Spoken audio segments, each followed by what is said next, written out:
اور اسی طرح سے مختلف محدثین نے اس کو ذکر کیا ہے، اور بہت ہی عمدہ قصہ ہے۔ دیکھیے امام البخاری جب بغداد گئے، پورا پڑھتا نہیں ہوں میں، اختصاراً سمجھاتا ہوں۔ امام البخاری جب بغداد گئے تو لوگوں نے کہا ذرا ان کا امتحان لیں گے، بہت بڑے محدث ہیں نئے، اچھا ٹھیک ہے ذرا دیکھیں گے، ان کا ٹیسٹ لیں گے، کیسے حافظ ہے دیکھیں گے، کیسے محدث ہے دیکھیں گے۔ انہوں نے کیا کیا، 100 حدیثیں لیں اور 100 آدمیوں کو 10-10 حدیثیں بانٹ دی، کہا تو 10 حدیث، تو 10 اور اس کی سند اس کو جوڑ دی، اس کی سند اس کو جوڑ دی، اور سب حدیثیں کیا کر دی، مقلوب کر دی، مکس اپ کر دی، سب سند اس کی اس کو، اس کا متن اس کو، اس کی سند اس کو، سب کنفیوز کر دی حدیثیں۔ اور ٹائم طے کیا امام بخاری سے، لیا ٹائم، اپوائنٹمنٹ لیا ان کا، ذرا ہم لوگوں کو کچھ حدیث سے سنا، ہم کو بتاؤ یہ حدیث صحیح ہے نہیں ہے، کیسی ہے، کیا ہے۔ جب امام البخاری ہے لوگوں کو جمع کیا گیا اس میں، ذرا دیکھیں گے تو اسے کیسے حضرت۔ اس میں 2 قسم کے لوگ تھے، ایک عام عوام بھی تھی اور کچھ علماء بھی اس میں تھے، محدثین بھی تھے جو اسپیشلسٹ تھے، جن کو معلوم رہتا ہے۔ اب ایک آدمی جب وقت آیا کہا ٹھیک ہے بتاؤ کس حدیث کے بارے میں پوچھنا ہے۔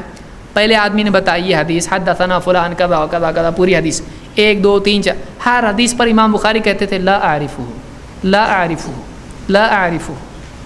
اس حدیث کو میں نہیں پہچانتا، اس حدیث کو میں نہیں پہچانتا، 10 حدیث پوری میں نہیں پہچانتے حدیث، میں اس حدیث کو نہیں جانتا ہوں۔ پھر دوسرا آیا، پھر تیسرا، پبلک اب 2 جو اس میں جانکار لوگ تھے وہ نے ہاں یہ سمجھ گئے ہیں،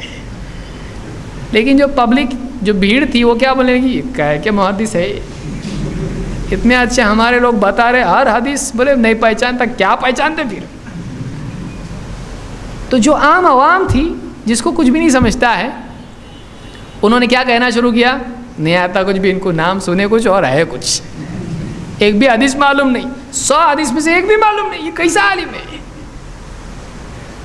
جب سب 10 کے 10 انہوں نے 10 حدیثیں 100 حدیثیں بیان کر دی تو امام البخاری نے کہا ہو گیا، کہنا ہو گیا، اب بلایا، پہلے کو بلایا، کہا تو نے پہلی حدیث جو بیان کی تھی وہ یہ سند تھی، یہ حدیث تھی، ایسا نہیں ہے، اس کی سند ایسی ہے، حدیث ایسی ہے۔ دوسری حدیث بیان کی تھی، سند تو نے یہ بتائی، یہ حدیث ہے، ایسا نہیں ہے، ایسی سند ہے اور ایسی حدیث ہے۔ ایک کے بعد ایک، ایک کے بعد ایک، ایک کے بعد ایک، 100 لوگوں نے جو حدیثیں بیان کی تھی، ہر ایک کو اس کی ترتیب سے اس کی غلط حدیث جو بیان کی تھی اس نے وہ بھی بتائی، اور اس کی صحیح حدیث کیا ہے وہ بھی بتائی۔ ابن حجر کہتے ہیں امام البخاری کا صحیح حدیث یاد رکھنا یہ عجیب بات نہیں ہے، وہ حافظ تھے، وہ تو حافظ کو 1,00,000 حدیثیں یاد ہوتی ہیں، یاد رکھیے، محدثین کے یہاں لیولز ہوتے ہیں۔ حافظ کس کو کہتے ہیں،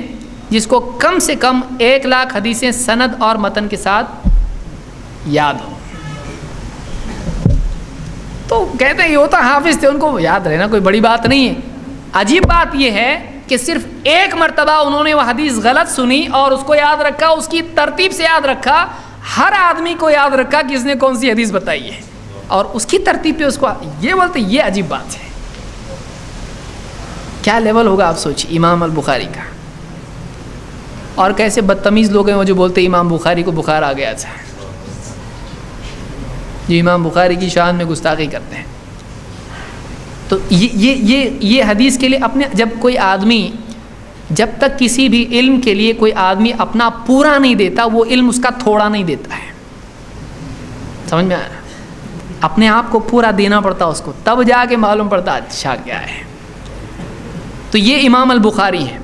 تو یہ واقعہ تدریب الراوی میں سیوطی نے اس کو ذکر کیا اور بہت ساری کتابوں میں موجود ہے۔ یہ ایک مثال ہے محدثین کے لیول کی ہے کہ کیا لیول کے لوگ تھے وہ۔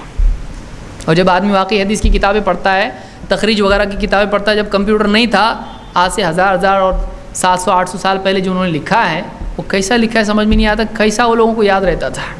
بہرحال